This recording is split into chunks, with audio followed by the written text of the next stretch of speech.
After tough losses to Air Force and Wyoming, the Coyote men's basketball team was hoping to get back on track against a pair of tough non-conference opponents. How's everybody doing? I'm Jay Elsen, and this is Coyote Corner.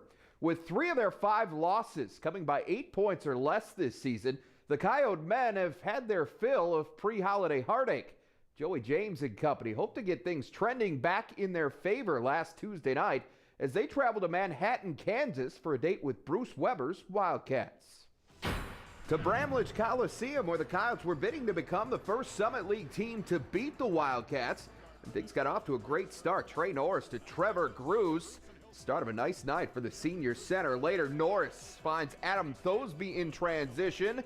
And that was the start of a big run. Norris ahead to Tyler Flack. He throws it down for 2 of his 8 points. Coyotes by 4. Later, more from USD in transition. Casey Kasperbauer's only 3 of the night caps a 13-0 Coyotes run. K-State comes charging back with help from their freshman phenom, Marcus Foster. The Wildcats' leading scorer hits 3 straight threes to pull the home team back within 3. USD didn't back down, though. Norris answers with a 3 of his own. He had 8 to go along with 7 assists. Coyotes up 5 at the break. Second half, more from Gruce. The big man up and over Thomas Gibson to get the lead back to 3. Couple trips later, Gruce again off another nice dime from Norris. Gruce with a season-high 18 points on 7 of 8 shooting. Wildcats refuse to let USD pull away, though. Nigel Johnson drains the 3, scored 7 off the bench. All of them in the second half. He can dish it as well. Finds Foster for the lay-in to put K-State up 1. Foster finished with 18. Coyotes didn't stay down for long, though. Brandon Boss finds Thosby on the run, and that tandem would hook up again here. Not a replay, folks. Season-high 16 for Thosby, and the Coyotes are back in front by 3. But the Wildcats will put together one last run. Shane Southwell splits the D and scores, plus the foul, and later it's Southwell again. 3-ball gives the Wildcats the lead for good. Southwell had 17. And Kansas State, which never led by more than 4 points in this game, avoids the upset. 64-62 the final. Coyotes had some chances late, but just couldn't get a shot to fall. Tough night for Brandon Boss. Coyotes' leading scorer held to just 4 points, all of them coming from the free throw line. And that was after reaching double figures in each of the Yotes' first 8 games on the season. Trevor Gruce, meanwhile, finished 1 rebound shy of a double-double. He becomes the 34th player in USD history to score 1,100 career points. Coyotes hope to bounce back Saturday night against Green Bay. The Phoenix came into this one ranked 12th in the latest mid-major poll. But the Yotes didn't exactly roll out the red carpet early first half. Boss, great look to Gruce to get USD off and running. And run they did. Great movement. Leads to an open look for Boss. USD scored 15 of the game's first 19 points. And Green Bay needs a timeout. Yotes get some help from their bench out of the break. Casey Kasperbauer with a couple of threes. The sophomore sharpshooter, 3 of 4 from downtown in the first half. Finished with 14 points. Coyotes led by as many as 14. Had to figure Green Bay would get the offense going, and they did. Carrington Love for 3. That gets the visitors back within 6. Later, they set it up for Greg Mays. He throws it down, plus the foul. 41-35 USD at that point. Coyotes would take some of that momentum back before the half. Boss connects from 17 feet, makes it a 7-point game at the break. Phoenix starts strong in the second. Alec Brown with a nice look to Jordan Faust. 7-0 run for Green Bay ties the game at 44. And they kept it rolling from there. Kiefer Sykes ahead to Love for 3. Later, Vince Garrett connects from downtown as well. Green Bay went from down 7 to up 11 in the second half. No quitting the Coyotes, though. Tyler Larson ahead to Brandon Boss. Nifty finish here. And that got the Yotes back within 5. Under 30 seconds to play now. Trey Norris on the drive and 1 3-point play makes it 86-83. After a timeout, Coyotes steal the inbound, but they give it right back. And Mays delivers the dagger on the other end. Green Bay escapes Vermillion with an 89-85 win. and the Coyotes have now lost 4 straight games by a combined 15 points. The difference in this one clearly on the glass. Green Bay turned 18 offensive rebounds into 20 second-chance points.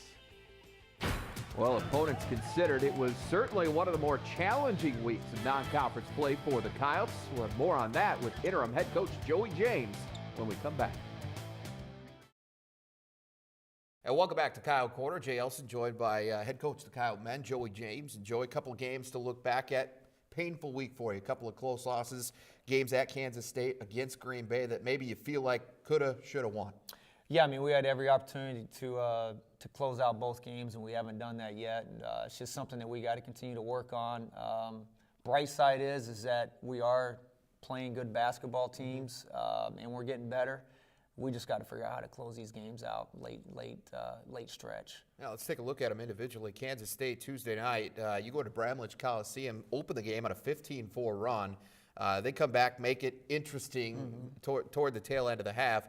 31-26 at the break, and then in the second half, very back and forth. 6 ties, 13 lead changes, all in the second half alone.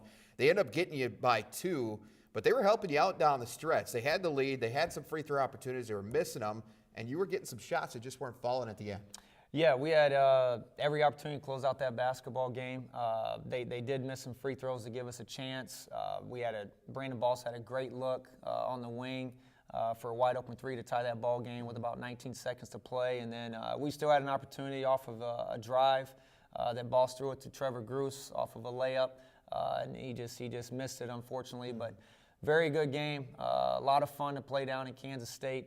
Just came up short. Yeah, Brandon Boss, tough night for him, and he doesn't have many of those. 0 for 7 from the floor. All 4 of his points coming at the free throw line in that 64-62 loss to Kansas State. Saturday, then, you return home, take out a Green Bay team ranked number 12 in the mid-major poll, and you had them on their heels, too, up 21-7 early. Yeah, I mean, we jumped out on them quick, and I thought a big push right there was Casey Kaspar got us going right away and hit some monster threes. But we knew they were going to make a run. They're a very good basketball team. We knew that we were going to have our hands full with them, and then they got a great inside-out duo with Sykes and Brown, a 7'1" kid that can step out and shoot threes and post up. We figured it was going to create some sort of problem for us, but a lot of fun, just no fun when you lose the game and you have every opportunity to win. Yeah, Boss bounces back, has 19 points in that one. Tip-ins and offensive rebounds for Green Bay really helped them down the stretch in this game.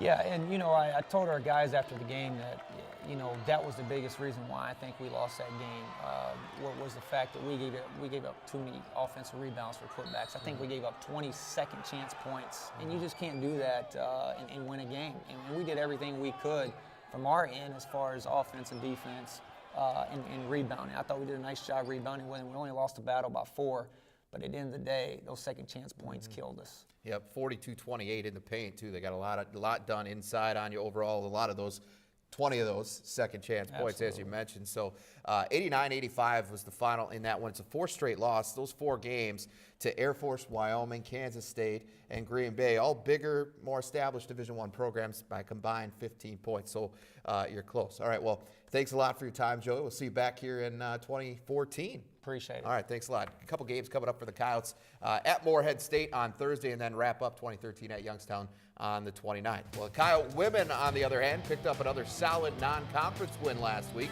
and we're going to have highlights and post-game reactions from that one next. 70 has become the magic number for the USD women. When they hit it, they rarely come up short. In fact, coming into last week's matchup with Northern Iowa, the Coyotes were 17-2 under head coach Amy Williams when scoring 70 points or more. By the way, USD averaged 81 per game over their previous 3, all of them wins. Amy Williams and the Coyotes looking to snap a 4-game losing streak to Northern Iowa, and USD took control of this one early. First half, Nicole Seekamp draws the D. This is to Polly Harrington for the baseline jumper. She scored 12 of her season-high 18 points in the first half. Rochelle Contreras has been extremely valuable off the bench for the Coyotes, and she takes it end-to-end for the lay-in. She's put up 40 points the last 2 games, including a season-high 21 against UNI. Panthers just trying to hang around at this point. Great ball movement here. Hannah Schoenhart to Erin Donalek for the finish. That made it a 10-point game with time winding down in the half. And in the final seconds, Seacamp beats the buzzer for 3. USD led 35-22 at the break. And the Coyotes kept their foot on the gas to start the second. Taya Heemiller steps back and pops the 3. And on the very next possession, she finds Seacamp for another triple. Back-to-back threes help USD stretch the lead to as many as 21. Still some fight in the Panthers. Madison Weekly taking it end-to-end, gets the floater to fall. She had 11, and a couple of trips later, Brittany Donaldson beats the shot clock with a tough runner of her own, and just like that, UNI is back within 11. But that's as close as they would get. Heemiller finds Margaret McLeod, bump, and the bucket. The sophomore had 10 points and 6 rebounds. Then it's Contreras. She can dish it as well, folks, to Lisa Loeffler for the easy 2. Coyotes roll to their 4th straight win by a count of 87-67. And USD improves to 6-5 on the season. 4 players in double figures for the Coyotes in this one, led by Contreras with 21. USD also delivered another strong showing on the glass, finishing plus 16 against the Panthers. They're currently the 2nd best rebounding team in the Summit League. Have the Coyote women started to turn the corner? We'll find out where Amy Williams stands on that right after this. And welcome back to Coyote Corner. Jay Elsen, joined now by head coach of the women's basketball team here at USD, Amy Williams. And Amy, we just showed the highlights of it. We're going to talk a little bit more about this game against UNI. And this is a program that had your number as of late. They beat you 4 straight times, but they come in here, which was a refreshing change for you, and you get a chance to get them. Right, after 4 straight times of being down at Northern Iowa, I think that our kids were really excited to get a chance to play this team in the Dome, and we certainly took advantage of that opportunity and had a pretty good all-around game, and lots of people step up and contribute, and it was a good win for us. Well, and you jumped on them early, and in a lot of these games, that's such a big key for you. You got a big lead, you held on, but in that first half, I mean, you jump out 35-22 at the break. Second half led by as many as 21, and then they made their run. Most teams do make that run, but your girls able to keep them at an arm's length the whole time, and they never got it into single digits, got as close as 11, and we kind of talked about it afterwards that night, is just kind of going for the kill and putting a team away, and that you have to like to see that. Yes, it's good to see. We've had some trouble with that so far this year. We've had a few games where we've gotten up big, and then we kind of have let people right back into that game, and fortunately for us, we were able to build a big enough lead, and I think that even though Nicole kind of struggled a little bit from the floor, that three-pointer that she hit at halftime heading us into the locker room was kind of a momentum builder for us. It stretched that lead out, and we had built a big enough lead that when they made their punch and kind of hit some threes there in the second half, that we were able to recover from that and finish the game off. And a big part of it, obviously, was on the glass. You guys controlled the boards, plus 16 for the night. And any coach is going to love seeing that big of a difference. Yes, absolutely. I mean, that's a key for us. That's a focus for us. We talk about it all the time, and so for us to be able to lock in and accomplish that goal is important as we move forward as a team, and it proves to our kids the way that the outcome is tied and linked to that rebounding statistic. Well, and you talked a little bit about Nicole, and she struggled a little bit from the floor again the other night, but other girls have been stepping up, picking up that slack while she's trying to work through some of those things. Rachel Contreras has done it again. She has 21 for you off the bench. It's a season high for her. She scored 40 points now in the last 2 games. Yeah, Rachel is capable of that. I mean, she can really spark you and bring that offensive punch. We've been kind of nicknaming her our beast off the bench, and just being able to bring that kind of punch, and she's done a really good job of that. And I thought Polly Harrington played one of her best basketball games of the season, and really was able to hit some shots and stretch the defense, and then go inside and kind of dominate. So she contributed with points and rebounds. Polly Harrington had a season high for you, 18 points, 12 of those coming in the first half, and you guys go on 87-67 to get the win. Let's take a real quick look now at the upcoming schedule for you to wrap up 2013.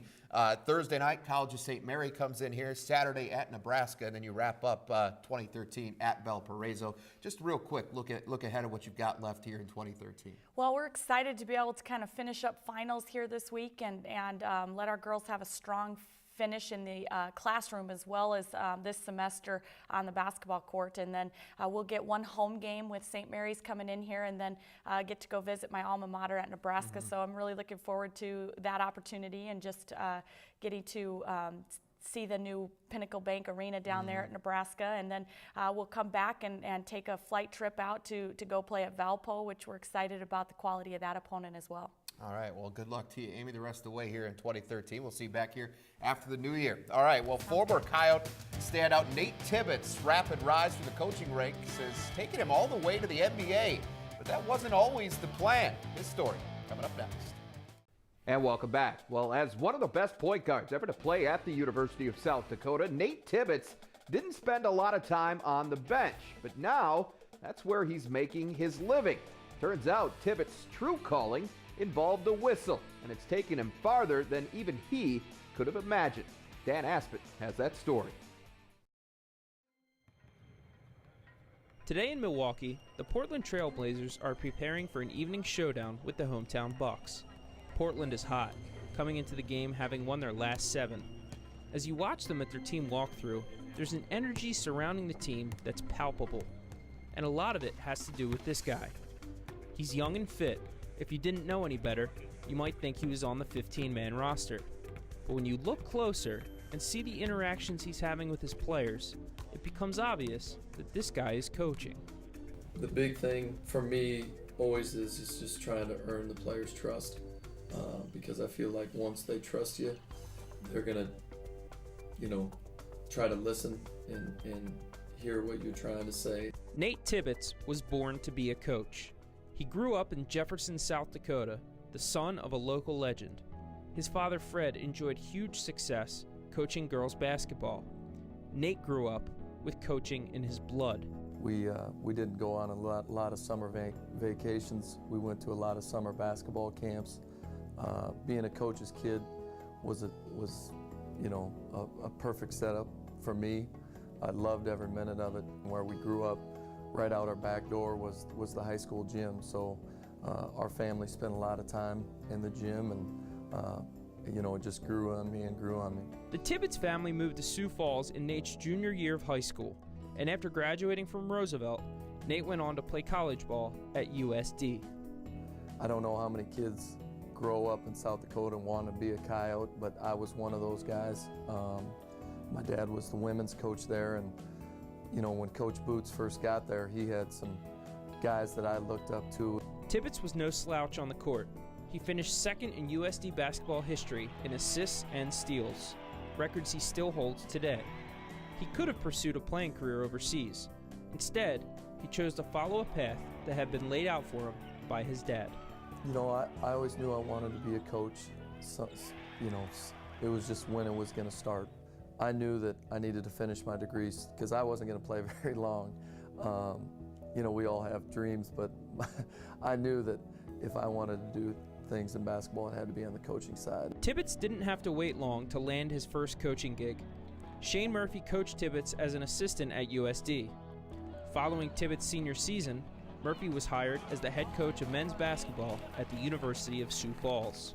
It was a tough transition. I mean, there were guys that were a year or two younger than me that I had played with or played against, and now all of a sudden I'm coaching them.